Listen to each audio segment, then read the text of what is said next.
maybe, I mean, sometimes people will pass up a good person who's flawed, and but honest, or in exchange for someone who appears to be perfect, who is just creating whatever illusion that you want to see. I had a relative, somebody in my own family years ago, and he was a tall, handsome guy, and I saw him meet women. And he would never tell them his real name. They would date him for 6 months, 9 months, and not even know his name. He'd have a fake ID. He'd make up a whole backstory that was really fascinating. He'd pretend to have all this money, and they all fell for it. And I remember just thinking, man, this is terrible. Like this, what's going on here? So this happens a lot. This is a real thing.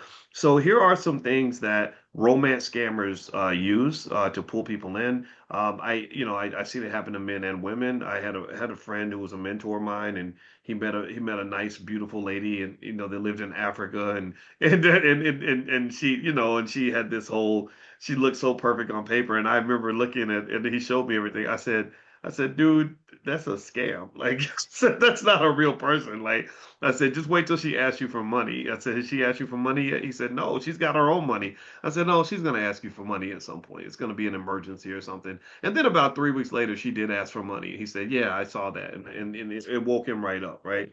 So this is actually one of the tips that they give for people that sort of meet something that's too good to be true. When you're being pulled into something, whether it's somebody trying to sell you something, or someone online trying to sell you something else. A lot of times, bringing in that third party that's rational, it's like a drunk person talking to a sober person, and the sober person saying, "No, no, no, you're just a little bit drunk, and this is not really what's happening." So, some tactics that these romance scammers use. One is love bombing. You probably heard that, where they overwhelm the target with lots of affection, attention, talk about the future. Making all these plans that are never going to happen. And what that does is it creates emotional intoxication. So logic kind of goes out the window because the fantasy feels so good.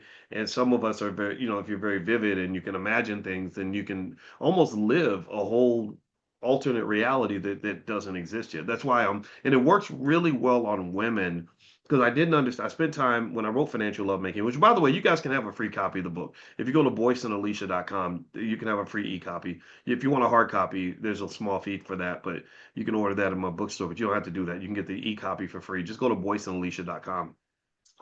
Anyway, one of the things that I remember noticing is that when you have that intoxication, the logic kind of drops down, and also with women, women and men fall in love differently. Men were more visual, that's why the OnlyFans and all that stuff is making billions of dollars, whereas the women can like read romance novels and hear a story, and the story can have an effect on the woman. I never understood that. I was like, why are romance novels so popular? It doesn't make sense, right? But there's something about the context and the story. So there are people that are great storytellers that will use that to get what they want, right?